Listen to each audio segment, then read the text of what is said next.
Bom, pessoal, meu nome é Marcos, eu sou infectologista pediatra, atual gerente técnico do Hospital Infantil Joana de Guzmão. Vou trazer aqui alguns esclarecimentos em relação a exames que temos recomendado para alguns profissionais do nosso hospital e também sobre afastamentos que o Ministério da Saúde recomenda para essa categoria. Em relação à interpretação de exames, basicamente nós temos dois tipos de exame: o exame de PCR e o exame de teste rápido, que são completamente diferentes. Não vou entrar em grandes detalhes teóricos, apenas para a gente ter alguma noção, né, da diferença entre um teste e outro, quando que se aplica um, quando se aplica o outro. Então, o exame de PCR, né, que é chamado de PCR em tempo real, é um exame de biologia molecular. Ele é colhido através de um suave de naso e de orofaringe, e esse material é encaminhado para o LACEN, o Laboratório Central do Estado, que processa essas amostras. Ele visa identificar então o material genético do vírus, o RNA viral, que vai estar presente já poucos dias depois que a pessoa se contaminou e vai aumentar gradativamente com o início dos sintomas. A coleta ideal é nos primeiros dias da doença, então do terceiro ao sétimo dia de sintomas, onde a gente tem uma maior positividade. Ele tem indicação então para coleta no paciente grave e para monitoramento epidemiológico. O exame de teste rápido já é um exame diferente, então ele é realizado no sangue, uma coleta por punção de polpa digital, assim como faz uma glicemia capilar, e ele vai detectar anticorpos contra o novo coronavírus. Esse teste disponível hoje no Hospital Infantil, que vem do Ministério da Saúde, ele detecta anticorpos totais. Então, tanto a presença de IgM quanto de IgG vão dar um resultado positivo, né? A gente lembra que IgM vem nos primeiros dias, fica positivo algum tempo e depois desaparece, e o anticorpo da classe IgG fica positivo para o resto da vida do indivíduo. Então esse teste nosso não diferencia um do outro. A gente lembra que é necessário alguns dias para que o nosso organismo produza esses anticorpos e eles sejam detectáveis nesse teste. Então ele não pode ser feito muito no começo dos sintomas. Ele está sendo enviado para os hospitais da Secretaria de Estado para ser usado nos profissionais de saúde, e o ideal é que eu realize então a partir do 8º dia do início do quadro, porque nos primeiros dias eu posso não ter uma quantidade de anticorpos detectável no sangue do indivíduo, e o teste venha a ser um falso negativo. É importante também que ele seja realizado quando o indivíduo estiver sem sintomas há mais de 72 horas. Né? O indivíduo que já está mais de 72 horas assintomático já tem uma viremia bem mais baixa, a chance dele estar infectando outras pessoas é menor. Então é mais seguro que esse indivíduo se desloque para a coleta do exame quando ele já estiver assintomático há 3 dias.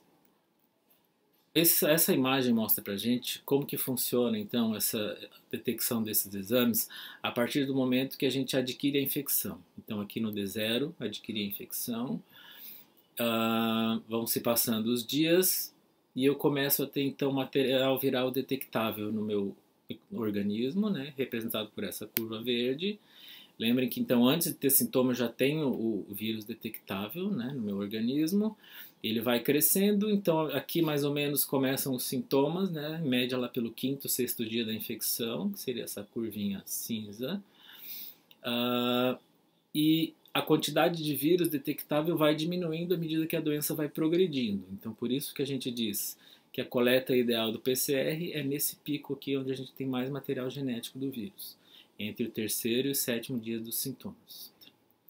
À medida que os sintomas vão progredindo, os sintomas de pneumonia que vocês podem ver nessa curva cinza, a gente tem o declínio da quantidade de material genético do vírus no verde, e paralelamente a gente vai ter o surgimento de anticorpos que aqui estão representados por essa curva vermelha, os anticorpos da classe IgM, que aparecem primeiro, duram algumas semanas e depois vão desaparecer. E essa linhazinha cinza que são os anticorpos da classe IgG, que demoram um pouco mais para aparecer e vão se manter positivos para o resto da vida. Então é aqui, quando eu já tenho algum tempo da doença instalada, é que eu vou realizar o teste rápido, que é uma sorologia. Se eu fizer o teste rápido aqui nos primeiros dias, ele vem negativo e não vai me afastar o diagnóstico. E se eu fizer o PCR muito tarde, ele vai vir negativo e não afasta o diagnóstico. Então cada teste tem uma aplicação específica. Para a gente falar então da aplicabilidade desses exames para o profissional de saúde, a gente precisa lembrar qual é o conceito de caso suspeito de Covid-19, né? Então o Ministério da Saúde coloca que é todo paciente que tem uma síndrome gripal. E o que é a síndrome gripal para o profissional de saúde? Então para o indivíduo adulto. É todo quadro que tenha febre ou sensação febril, então sensação de calafrios, algo desse sentido, associado a algum desses outros sintomas.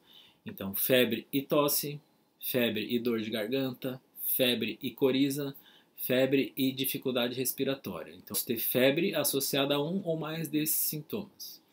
A gente sabe que criança às vezes faz quadro de síndrome gripal sem febre, principalmente no coronavírus isso é muito frequente, né? Idosos podem fazer quadros infecciosos só com febre, sem sintomas respiratórios muito evidentes, mas essa é a definição clássica para o profissional de saúde, que é o indivíduo adulto. Então, o que o Ministério da Saúde recomenda, é a última recomendação do dia 9 de abril, para o profissional que apresente esses sintomas, então de síndrome gripal.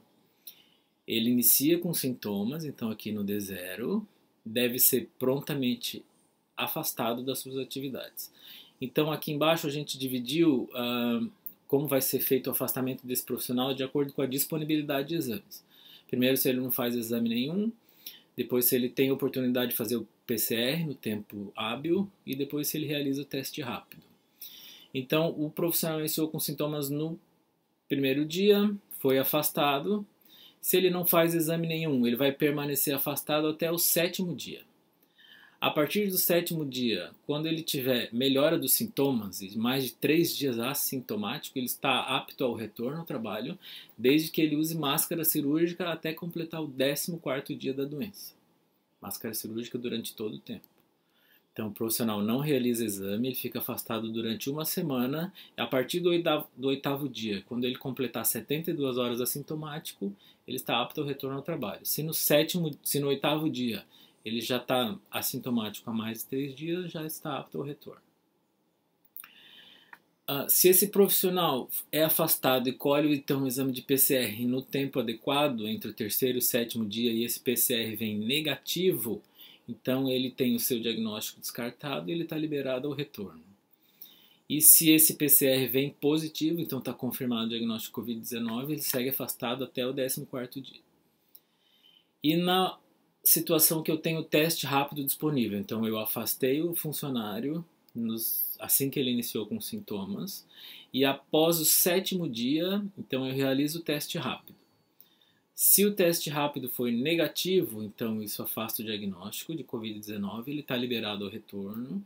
E se o teste rápido é positivo, confirmou-se o diagnóstico, ele fica afastado até o 14º dia. Lembrando que o profissional vai voltar ao trabalho quando ele estiver apresentando melhora dos sintomas.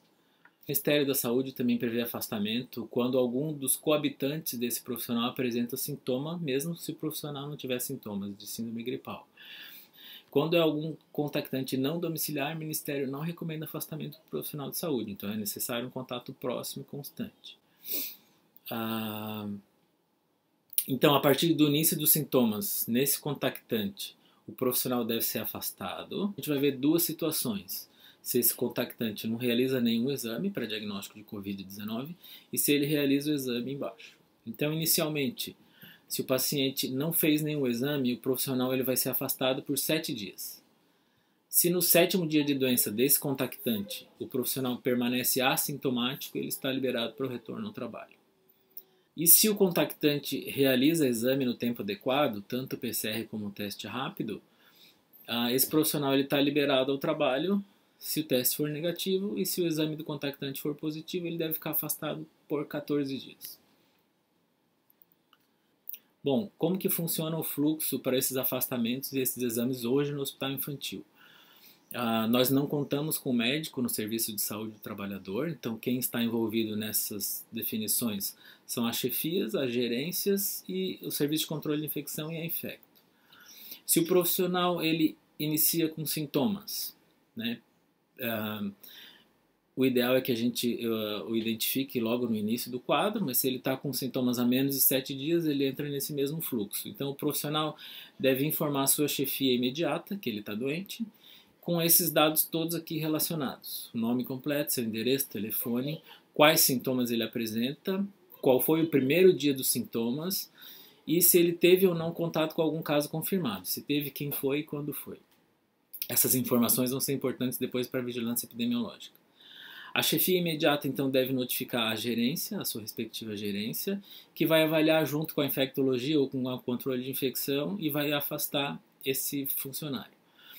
Temos hoje um acordo, então, com a vigilância epidemiológica do município de Florianópolis. Então, a gerência comunica o nosso núcleo de epidemiologia hospitalar e o nosso núcleo vai notificar a vigilância epidemiológica. A vigilância, então, se encarrega da coleta do PCR desse funcionário no seu domicílio. Bom, em relação aos testes rápidos, o hospital hoje tem uma quantidade muito pequena, deve estar recebendo mais testes rápidos em breve. E esse teste vai ser priorizado para o profissional que presta assistência direta ao paciente naquelas unidades onde circulam os pacientes com suspeita de Covid-19, como emergência, unidade B, as UTIs. Qual é a indicação do teste rápido? A principal indicação é naquele profissional que tem ou teve sintomas há mais de 7 dias, que ainda não completou os 14 dias e não fez o teste de PCR. Então eu consigo saber nesse intervalo aqui, entre o 8º e 14º dia de doença, com o teste rápido, se ele tem ou não tem Covid-19 para poder proporcionar o retorno ao trabalho desse profissional. Como que deve funcionar então? O profissional que teve sintomas já está melhorando, né, há mais de 7 dias. Lembrando que para colher o teste rápido ele deve estar assintomático há 3 dias, como a gente mencionou anteriormente, né? Ele não deve ficar circulando no hospital se ele está sintomático. Ele vai informar então sua chefia imediata com esses dados de nome completo, os sintomas que ele apresenta, qual foi a data de início e a data de término, então a data que ele deixou de ter febre, que ele começou a melhorar. E ele vai então contar como é o quadro de saúde dele atual e se ele teve algum contato com algum caso confirmado de Covid-19. Se teve, vai informar quem foi e quando foi. A chefia então comunica a sua respectiva gerência e a gerência vai avaliar em conjunto com a infecto e com o controle de infecção e vai fazer o pedido do teste rápido. Nesse momento, como a quantidade é muito pequena, nós vamos estar restringindo a realização desses testes rápidos. A partir do momento que a gente tiver médico atuante no serviço de saúde do trabalhador, toda essa logística, né, passa a ser realizada por esse profissional. Bom, eu espero ter trazido algum esclarecimento em relação aos 2 tipos de exame que a gente tem disponíveis. Não sabemos até quando a vigilância vai continuar realizando exames de PCR para o nosso funcionário, mas por enquanto é esse combinado. E os testes rápidos, à medida que a gente for recebendo maior quantidade, eles talvez se apliquem a mais profissionais.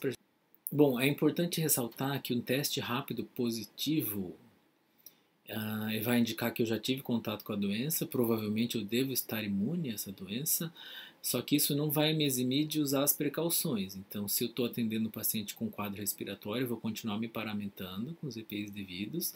Lembra que a gente tem, além do coronavírus, outros agentes infecciosos, que são o profissional que tem o teste rápido positivo, ele vai respeitar as mesmas precauções daquele profissional que ainda não se contaminou. Eu vou me despedindo por aqui e é isso. Estamos todos juntos contra o coronavírus.